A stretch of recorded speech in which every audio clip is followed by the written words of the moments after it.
Plaintiff Jorge Quintero and his girlfriend Estefania Portillo say they were good friends with the defendant and his girlfriend until they got into a fight at a club.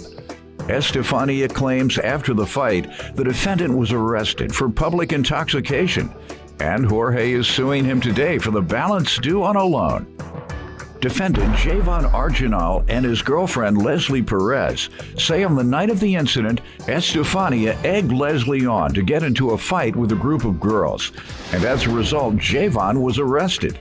JAVAN feels Jorge and Estefania are solely to blame, so he's countersuing for his bail bond and emotional distress. Start with you.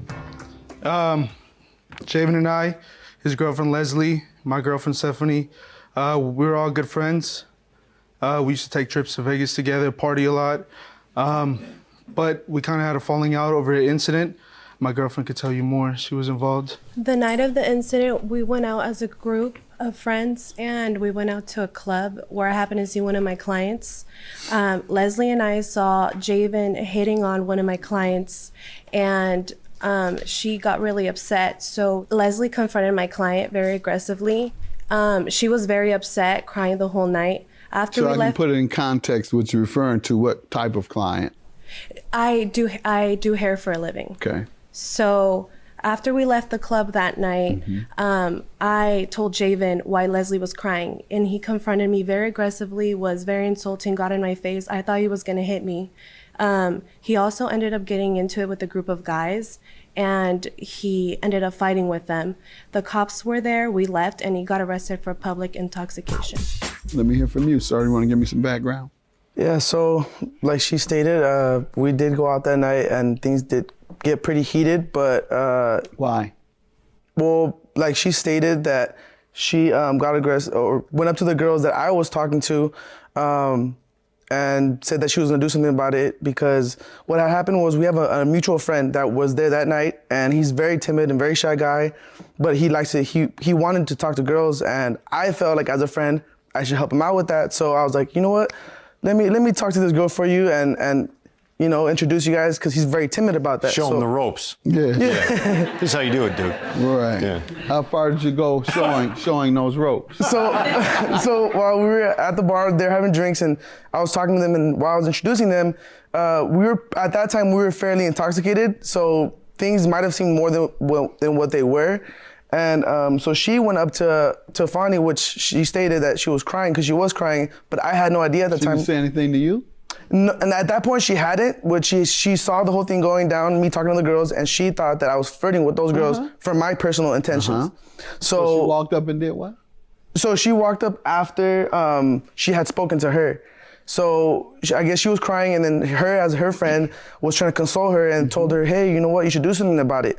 So she went up to those girls and obviously did something about it, which she told her to do something about it. So she went up to those girls. I told him to Let talk him finish. to him. Go ahead. So she went up to those girls and she did that, and she didn't even know that those were her clients. So for her to tell her to go up to them and do something about it, obviously she's gonna do something about it. What's your name, man? Yeah, well, I'm Leslie PEREZ. And is that what happened? You tell me what happened. She told you to go up to her clients? Yeah, well, so she pretty much put me up because we were dancing, and then I came and I saw that, so I was assuming the wrong idea.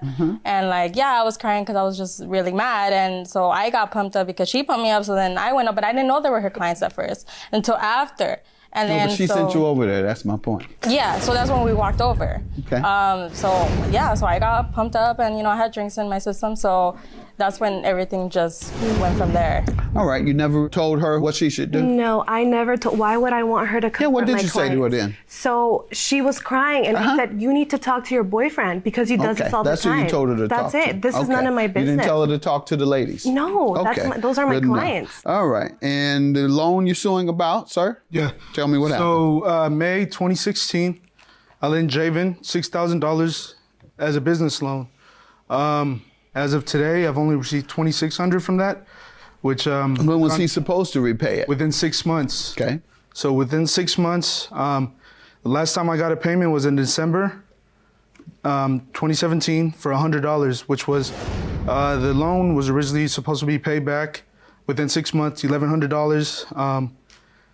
He wasn't able to come up with that kind of money. So we talked it over. I told him, you know what, give me what you can. It was sporadic. JAVAN ended up blocking me on social media. I had no way of getting a hold of him. He, when I would ask for my money, we had settled on the 15th of every month. Never happened. I think it happened twice where he was like, hey, FYI, your money's in your account. Other than that, JAVAN, when are you going to give me my money? I'll give it to you when I can. Here's $100. And at this point, he shut you down from any communication. Yeah. And, Sir, what do you say to this? I did stop payment due to the situation that happened, and because I felt like What situation? Well, it's the situation from that night where the whole fight, everything happened. So that night, I was the only one that ended up getting arrested. So I got arrested, and I had to find money to get bailed out of jail because I didn't want to stay in jail, obviously. So I got the money, or she helped me find the money to get bailed out of jail. And while I was in jail, obviously I was stressed out. I'm not a person to be, going to jail and stuff like that. So I'm not used to that type of. Oh no, who was the guy you just talked about being so timid? Who was it? Now you come across timid. You timid to go to jail? Who was this at the club? The timid guy. He's real timid and bashful, and so I have to talk to girls for him. Now when you get to jail, you timid. Well, there's all kinds of, thugs and people like that. I got you, Scary. Go ahead. So, okay, you were there and you were scary and timid and worried in jail, so you were stressed out. So what does that have to do with paying him his money? Well, in my perspective, I felt like I didn't have to pay him the money because that whole situation happened because of his girlfriend and Okay, well, don't everything pay that her. happened. Sorry? Well, don't pay her then.